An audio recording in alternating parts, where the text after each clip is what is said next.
തികഞ്ഞും അഴിമതി നിറഞ്ഞ സമൂഹമാണ്. അഴിമതി കാണിക്കുന്നവർക്ക് ആദരവ് കിട്ടിക്കൊണ്ടിരിക്കുന്ന കാലമാണ്. എല്ലാവരും പറയും അഴിമതിക്കെതിരാണെന്ന്. പക്ഷെ അഴിമതിക്കെതിരായി പ്രവർത്തിക്കുന്നവരെ ആദ്യം കൈകാര്യം ചെയ്യുന്ന ഈ പത്രക്കാരാണ്. അവർ സപ്പോർട്ട് ചെയ്തില്ല. ആലപ്പുഴ ഒട്ടും സപ്പോർട്ട് ചെയ്തില്ല. ബാബുവിനെ പറ്റി ഞാൻ പറയുന്നില്ല, വ്യത്യാസമുണ്ടാണ് സംഘടിപ്പിച്ചത്. വളരെ അതിശയകരവും ദുഃഖകരവുമായ വസ്തുതയാണ്. അഴിമതിക്കെതിരായി സംസാരിക്കുന്നവർ പാർട്ടിക്കെതിരായി സംസാരിക്കുന്നതാണ് അവർ പറയുന്നത്. അപ്പോൾ ഞങ്ങളുടെ പാർട്ടി അഴിമതിക്കാരുടെ പാർട്ടിയാണെന്ന് അവരങ്ങ് സ്ഥാപിക്കുകയാണ്. ഞങ്ങൾ പഠിച്ചതല്ല, അഴിമതിക്കെതിരെ സംസാരിക്കുക. അതുകൊണ്ട് ഞാൻ കമ്മ്യൂണിസ്റ്റ് പാർട്ടി ചേർന്നത്. ഞാനതിനാണ് ചേർന്നത്. ഞാനത് തന്നെയാണ് പറയുന്നത്. ഒരു മാറ്റവും എൻ്റെ അഭിപ്രായത്തിൽ 62 വർഷമായി പാർട്ടി മെമ്പറായിട്ട്. 14ാമത്തെ വയസ്സിൽ സ്കൂൾ വെച്ച് ചേർന്നതാണ്. ഞങ്ങൾ പഠിച്ചത് ഇതാണ്. പക്ഷെ ഞങ്ങൾ പഠിച്ചത് ഇപ്പം പറയാൻ പറ്റില്ല. അഴിമതി കാണിക്കുന്നതാണ് രാഷ്ട്രീയ പാർട്ടി എന്ന് പത്രക്കാർ പ്രചരിപ്പിക്കുകയാണ്. അതിനെതിരെ സംസാരിക്കുന്ന ആളെ സംരക്ഷിക്കുകയും അല്പം ഐഡിയോളജിക്കലായി കാണുന്നു. യഥാർത്ഥത്തിലുള്ള പാർട്ടി ഏത് പാർട്ടിയായാലും അതാണെന്നും മനസ്സിലാക്കി സഹായിക്കാൻ എത്ര പേരുണ്ട് ഇവിടെ? അപ്പം അതില്ല. ആ 4ാമത്തെ എസ്റ്റേറ്റും റബ്ബർ എസ്റ്റേറ്റ് പോലെ ആയിരിക്കും ഇപ്പം. ഇതാണ് സ്ഥിതി. ആര് സംരക്ഷിക്കും ജനങ്ങളെ? അപ്പം അങ്ങനെയുള്ള ഒരു സമൂഹത്തിൽ, അഴിമതി നിറഞ്ഞ ഒരു സമൂഹത്തിൽ ഒരഴിമതിയില്ലാതെ പ്രവർത്തിച്ച കാലത്ത് പ്രവർത്തിക്കുക അദ്ദേഹം പോയി ചാർജ് എടുത്ത ആലപ്പുഴയിൽ നിന്നൊക്കെ പോയി പല സ്ഥലത്തും പോയിട്ട് അവിടെ കോട്ടയത്ത് പോയി ചാർജ് എടുത്ത് അവിടെ നിന്ന് കോടിക്കണക്കിന് രൂപ അവിടുത്തെ ഉദ്യോഗസ്ഥന്മാരിൽ നിന്ന് വിജിലൻസ് വഴി കണ്ടെത്തുകയൊക്കെ ചെയ്ത ഒരാൾ ബ്യൂറോക്രസി അത്ഭുത പുരുഷനാണ്. നാഷണൽ ലെവലിൽ തന്നെ ഒരു ഒഫീഷ്യലായ റിപ്പോർട്ടുണ്ടായിരുന്നു കുറേ 10-20 വർഷത്തിന് മുമ്പാണ്. ഓറ കമ്മീഷൻ റിപ്പോർട്ടെന്ന് പറയും.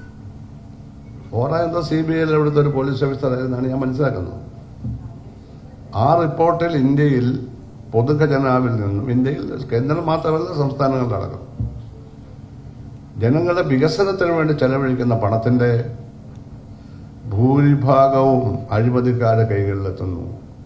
10-40% ആ പ്രോജക്റ്റിൽ വരുന്നതാണ്. പ്രോജക്റ്റുകൾ പരാജയപ്പെടുന്നത് അതിന് സസ്റ്റൈനബിലിറ്റി ഇല്ലാത്തത് അതുകൊണ്ടാണ്.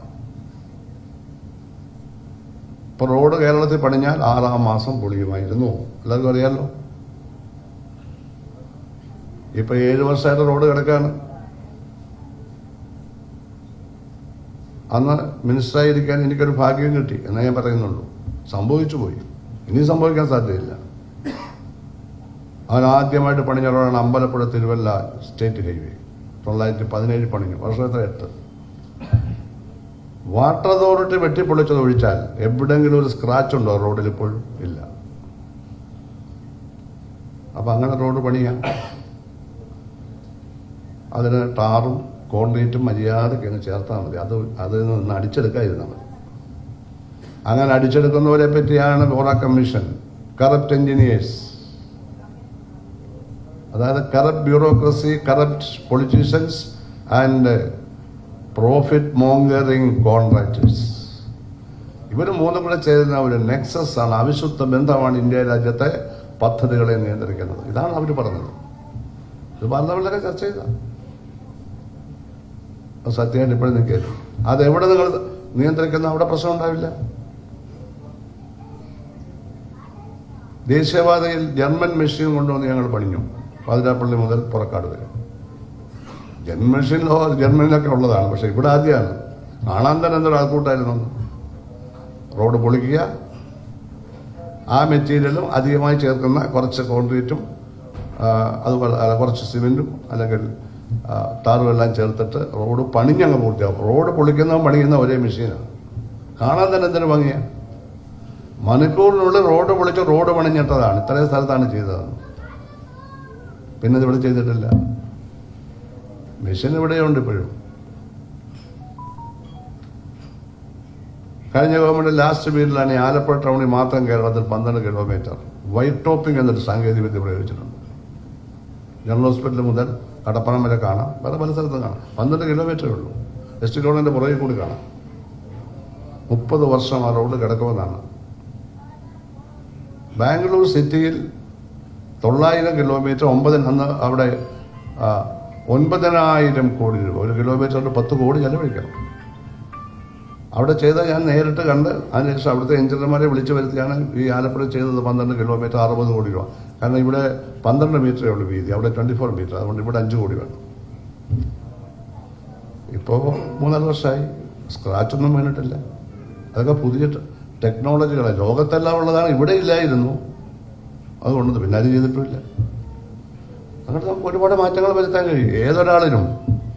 ബിജുവിന് ഒരുപാട് ഐഡിയാസ് ഉണ്ടായിരുന്നു, കുമാരകുടിക്ക് ഒരുപാട് ഐഡിയാസ് ഉണ്ട്, സജീവൻ ഐഡിയാസ് ഉണ്ട്, ഇവിടെ ഇരിക്കുന്ന ഓരോരുത്തർക്കും ഉണ്ട്. പക്ഷേ ആശയങ്ങൾക്ക് പ്രകടിപ്പിക്കപ്പെടാനുള്ള അവസരങ്ങൾ കേരളത്തിലില്ല.